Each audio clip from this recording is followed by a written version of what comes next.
Hi there, you're watching the Gardens and Graveyards channel. My name is Charisma, and today we're meeting in the studio and we're going to plant some more seeds that are actually going to go straight into the greenhouse. Why am I not planting the seeds in the greenhouse? Well, it's because my greenhouse isn't fully set up. Next season, I will probably be planting or, starting my seeds that are going in the greenhouse right in the greenhouse, because I'll have soil bins out there and, I'll have my vermiculite, I'll have the seed trays, everything will be out there. Right now, my studio is set up so that I can film and do the seed starting inside where it's a little bit more warm and more comfortable. Not like I have a problem being in my greenhouse with a little, an extra layer on. I just don't have it set up yet. So as the season progresses, this is our first season using the greenhouse.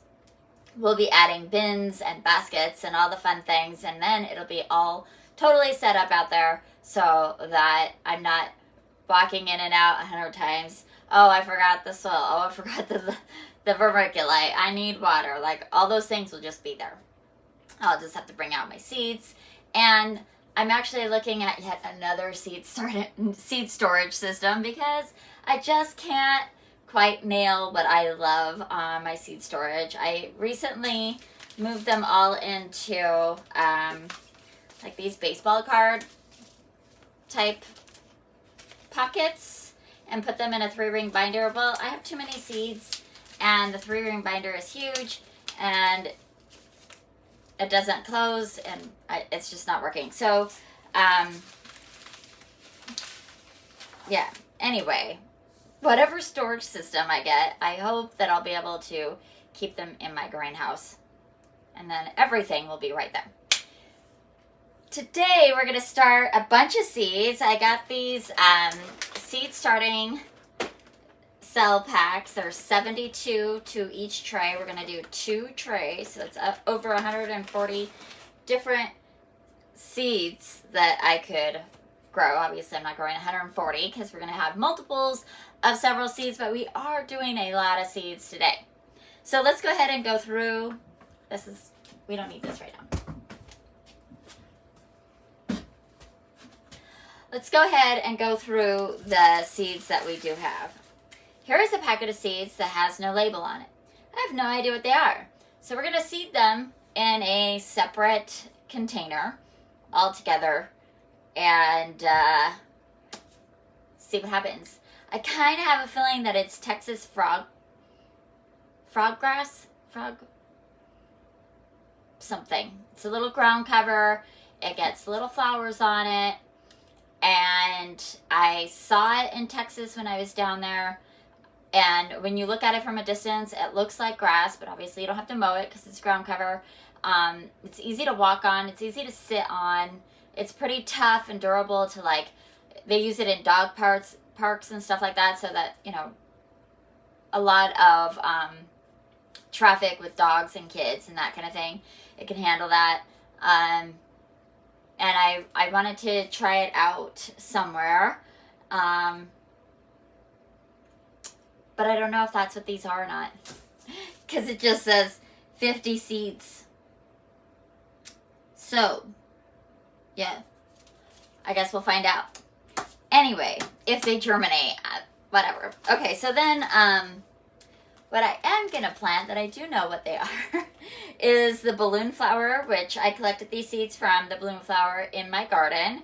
It's a blue flower. We're going to do a pincushion snow maiden, which is a white pincushion flower, or scabiosa. And then we're going to do black knight, which is another one. And I have both of those growing in my garden now. I love them. I love the flower. And I just want more of them. We're going to do a helichrysum. This is the strawberry tall mix, and they dry really nicely. This one is a mix, so it's kind of like pinks and oranges and yellows and whites, sort of sunsetty colors. And then we're going to do a Centuria and then a Classic Magic, which is I think it's a dark purple black.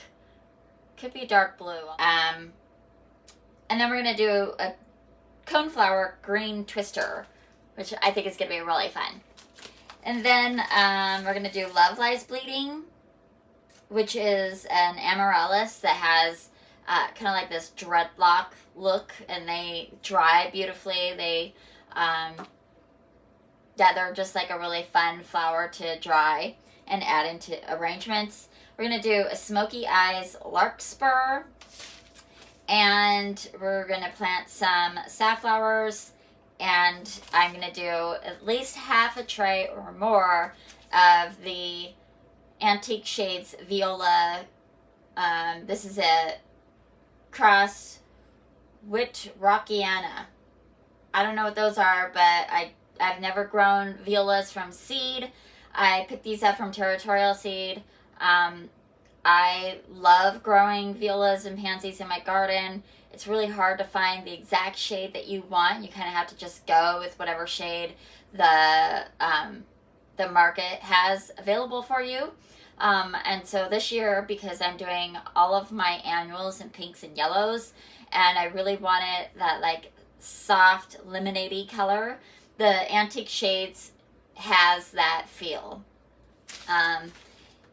Okay, and then we're going to do some lupin, and I am doing lupin direct sow out on the property, out on the creek bank, which is basically right behind me. But I wanted to make sure that I get each one of these different types.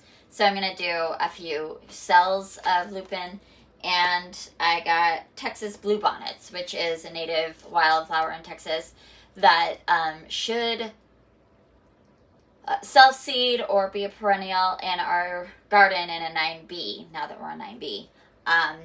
We'll see what happens if they want a lot of heat. It might not work out as well in our garden, but they're really beautiful, and I wanted to try them out. Okay, so typical seed starting is I have these new ones because they have this watering system, self-seeding watering system. Oh, I didn't realize. These came with pellets, which I did not prepare for, so we're not going to use them. But these are pressed coconut core, and you would water them. They would expand and create the soil to put the seeds in. So I'll put them in a Ziploc baggie, and we'll use them next year probably. And there's also this wicking mat. Glad I picked that up. Stuff underneath the wicking mat. Okay. There are some labels, which I appreciate. There's a printed grid of it's a plantogram, so I could say exactly what seeds are in each cell, which is really fun. They've been doing, I like that they do that. And then this is a dibbler. Okay, let's see what they say about this wicking mat. Make sure I'm doing it correctly. Insert 2 plant stands into watering tray. Okay. Like so, I assume. Put them up or down, does it say?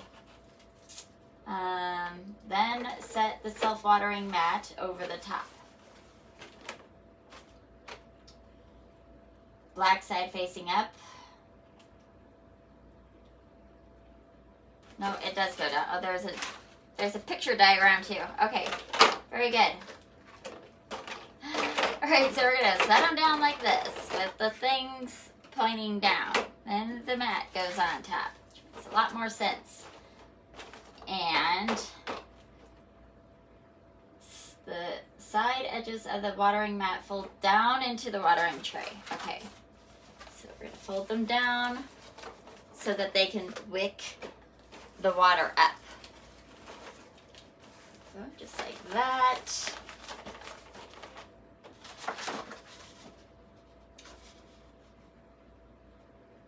Set the planting trays on the watering mat.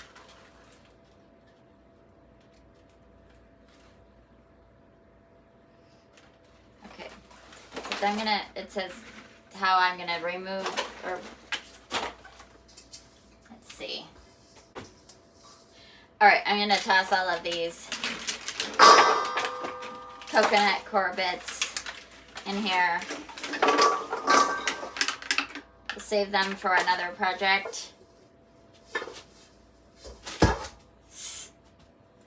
Okay, now we're gonna set these up here. What does it say?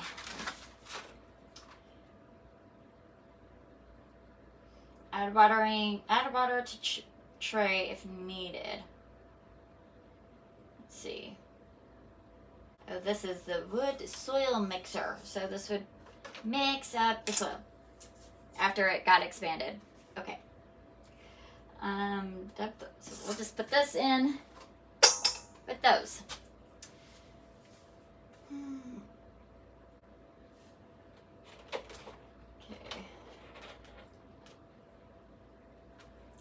Okay, and then it does have a dome for the humidity dome, which is great. All right, so let's go ahead and just put our seed mix in there. So this is just seed starting mix that I've been using.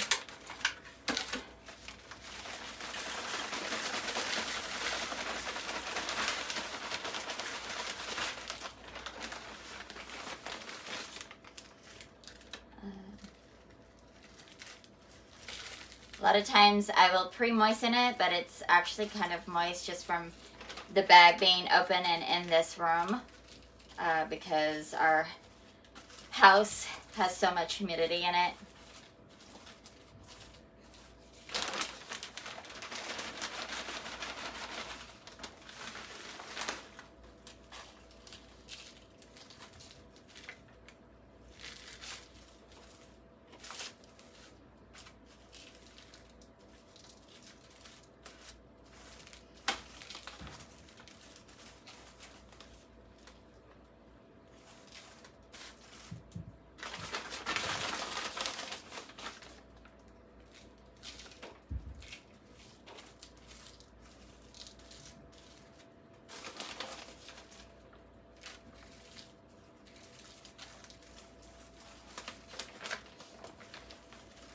Okay, and then we just kind of tap it down like that and make sure that the soil isn't sunk down anywhere. We don't really want to push the soil down and make it compressed. We just want to make sure that it's full. Okay, and then we just do the same thing here.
Okay, now we're ready for actual starting the seeds.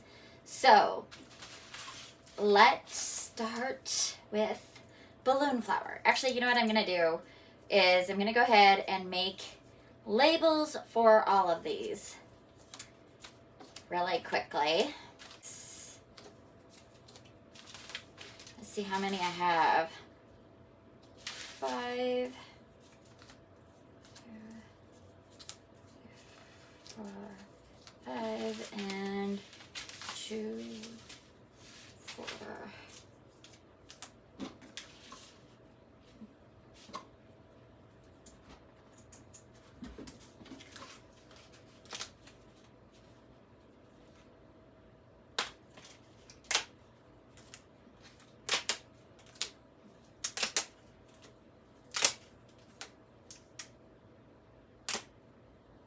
Here. We have.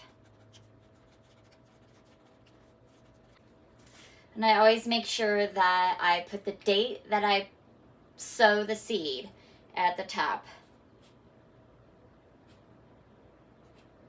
just to make it really easy and I don't get impatient with, this is taking forever. Then I can look at the seed packet and go, oh, it's not time yet. So I'm going to quickly date all of these and then label them.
Okay, so I think what I'm going to do real quick is get these mystery seeds started.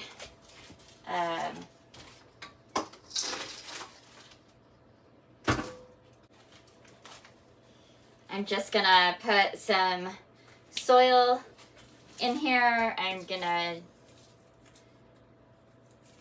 spread like half of the seeds over the top, because if I want them and want to keep them, I might want to, since I don't know how many or what they are, let's just do a little experiment. I'm gonna, they're pretty small, so I'm just gonna surface sow them, put some vermiculite on top, and see what happens. Make sure we have the label in there.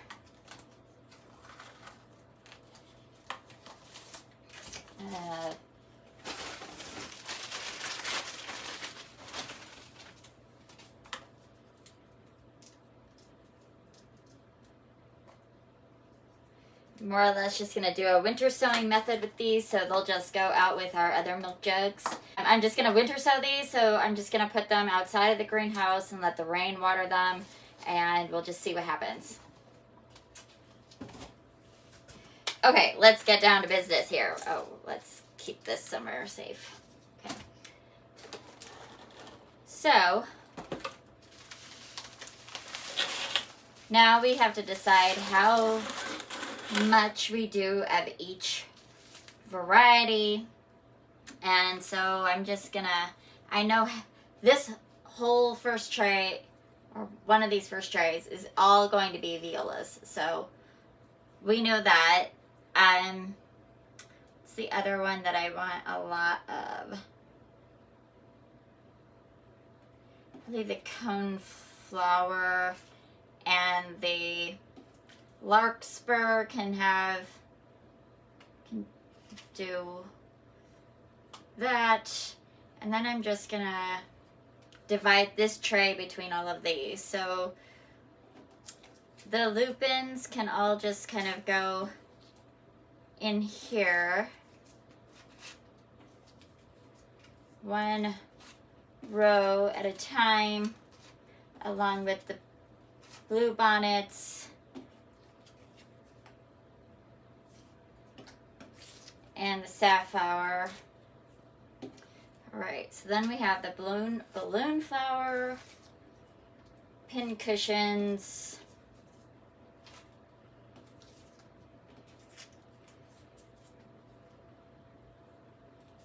helichrysum. We'll do 2 rows of helichrysum and then Love Lies Bleeding. Okay, so that'll just make it fairly easy, I think.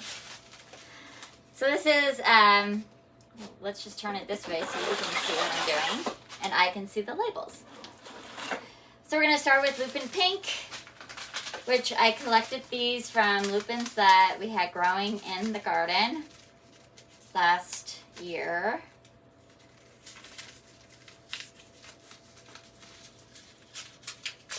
Ooh, seals are really good on there. Okay.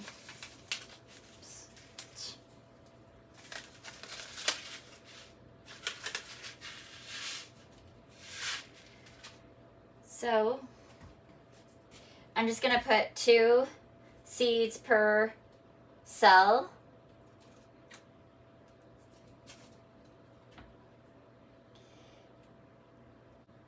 And lupin seeds are fairly good size. You could see that. So I'll pop them in maybe a 1/4 inch or thereabouts. Just kind of tuck them in there.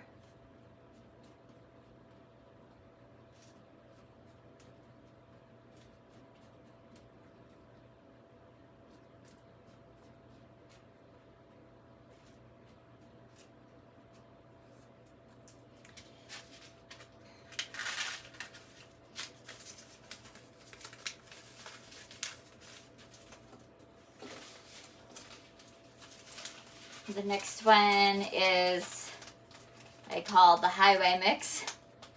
On the sides of the roads around here, they've planted lupin, which is a native for our area. And they were so beautiful, like dark purples with a white throat. So I went and picked 2 seed pods and kept them for myself. Believe me, there were hundreds of seed pods, so totally fine.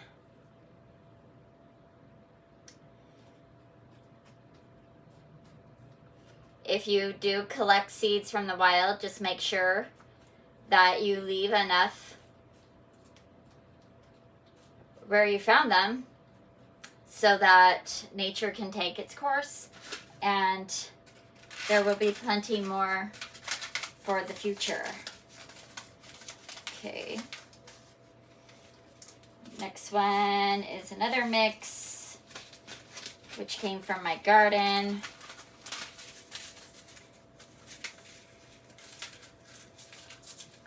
Which I think they're just pink and yellows, but I couldn't remember which ones they were once they were dry on my kitchen counter. So I just mixed them all up and put them in one seed packet. I am putting 2 or 3 in each cell because I did collect them from the road or in my garden and I just don't know what the viability is on them.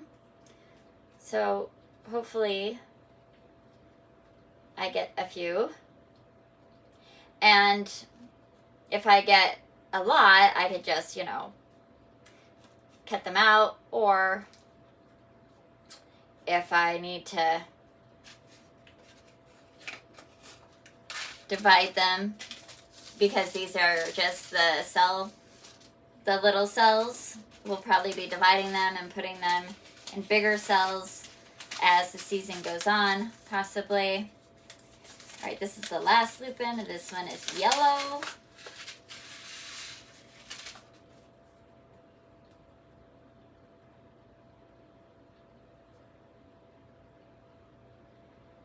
I would love to just have the whole hillside by the creek on the sunny slope be filled with wildflowers that are native to our area.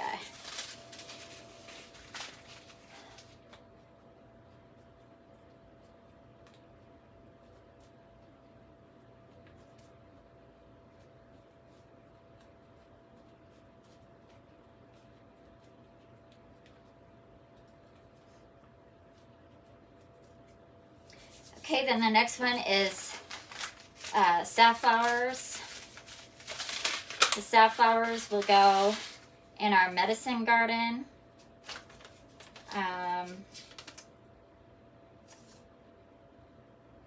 These want to go 1/4 inch as well. These are a couple years old, so I'm going to be very generous in here.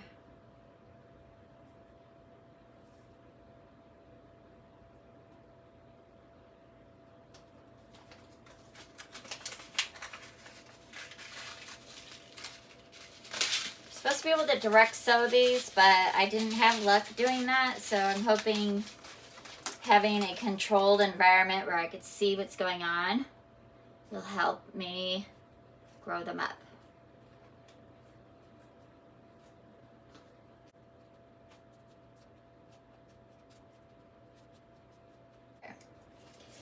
All right, so the next one we're gonna do is the balloon flower.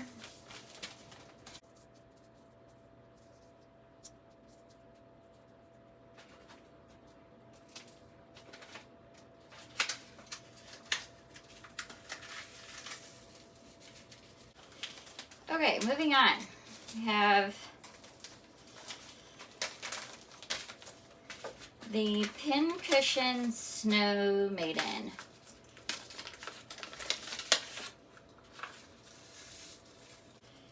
These tend to overwinter in my garden, so I'm not overly worried about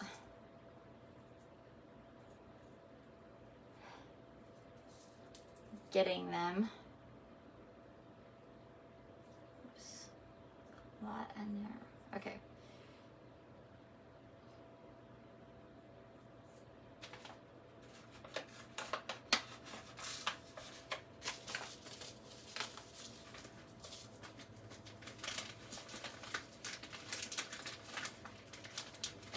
And the Celine needs to be surface sown, so I'm just leaving it on top, and then along with some of the chafing.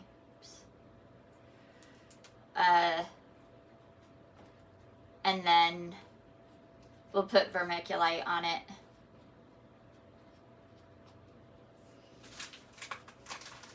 Right, then I have the Black Knight Pincushion.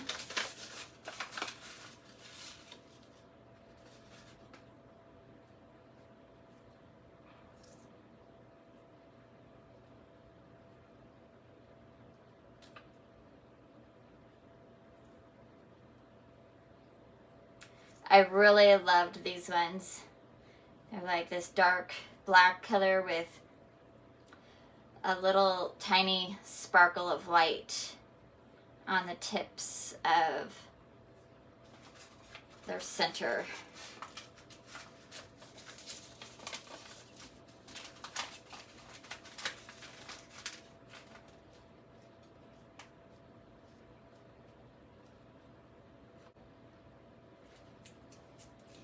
Then we have helichrysum.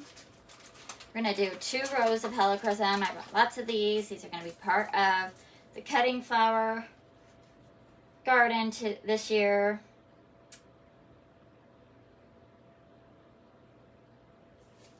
These get surface sown. They need light to germinate.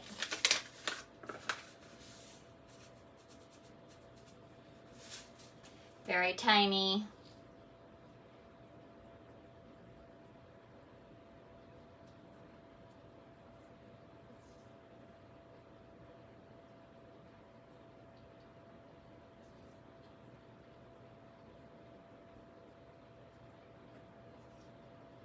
I'm being very generous. This is a company I've never worked with before, so I don't know what their germination's like.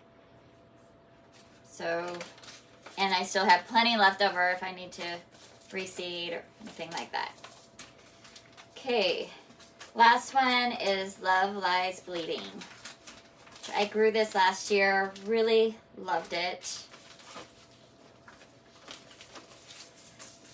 This is the first year, last year was the first year I was able to grow amaranth and have it actually bloom. So now that I know where I can grow it successfully and how it wants to be grown, I'm excited to try more. They also get surface sown. So we'll just put some vermiculite on those, and those trays are done.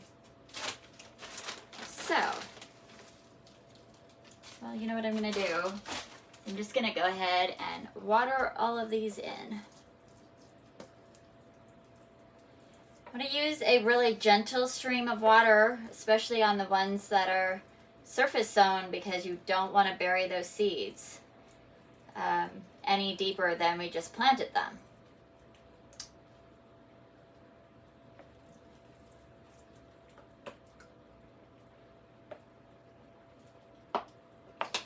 Okay.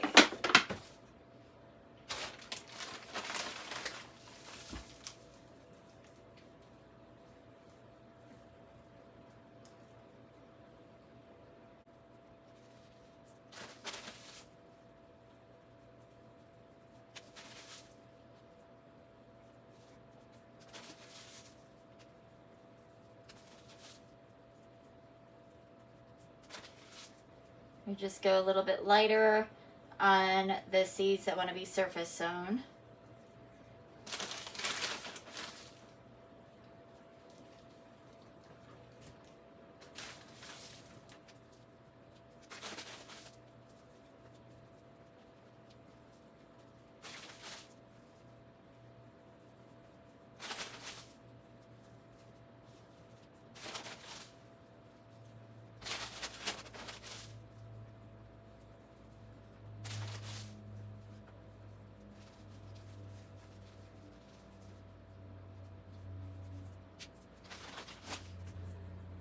Okay, so then that will just go in the greenhouse just like that. And it's got its wicking tray. The vermiculite helps to prevent any kind of fungal disease or fungal gnats. And I'm excited to use the self-watering trays because I'm not in the greenhouse every day. So I think that it'll help me keep these seedlings moist because they won't be in my face as much. All right, let's do these ones. This is coneflower and larkspur. So got larkspur right here. These ones don't say.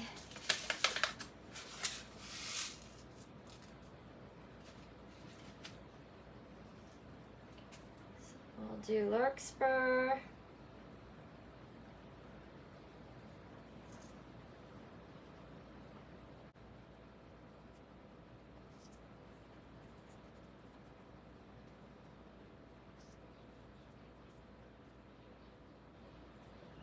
There's two areas I want to have my larkspur grow. So I would love to have them next to the gazebo. There's only like 3 left, so I'm just gonna make it a little heavier on a couple of these. Next to the gazebo and out by the creek. I'm just gonna kind of, they only want to go in about 1/8 of an inch, so I'm just kind of poking them down into the soil, and then we'll put vermiculite over the top of them.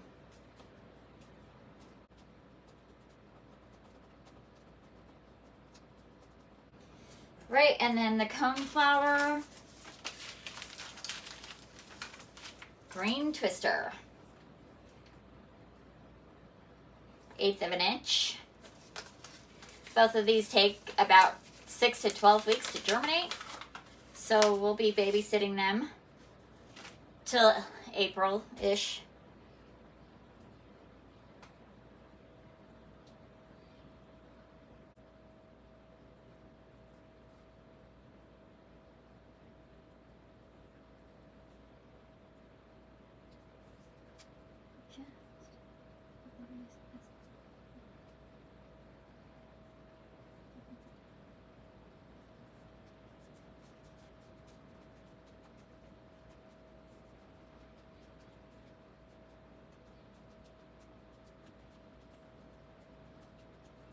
Alright, then this whole tray is going to be the Antique Shades Viola. And so these need some bottom heat. So we'll make sure to provide those with some bottom heat. So with violas, there's all these different codes. Code 1, 2, 3, 4, 5, 6. And it'll tell you the code that these ones need on the packet, and it tells you they're all different types of germination rates and lengths and what they need, light, darkness, etc. So this one just needs the soil temperature to be pretty high, about 70 to 85 degrees. Right, so this says there's 50 seeds in here, so 6, 12, 24. Okay, so we should be good. Not quite 2 in every packet, so we'll just be really careful and put 1 in every packet until we get to the end. So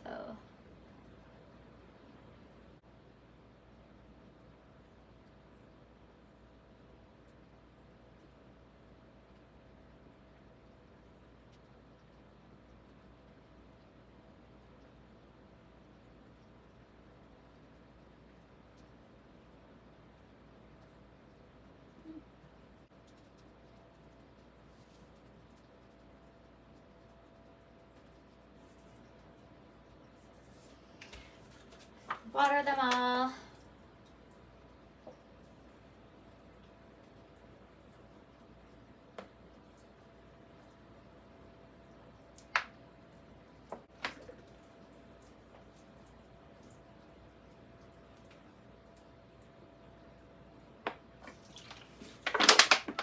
Okay, these can be covered lightly, so we're just going to do vermiculite on all of these.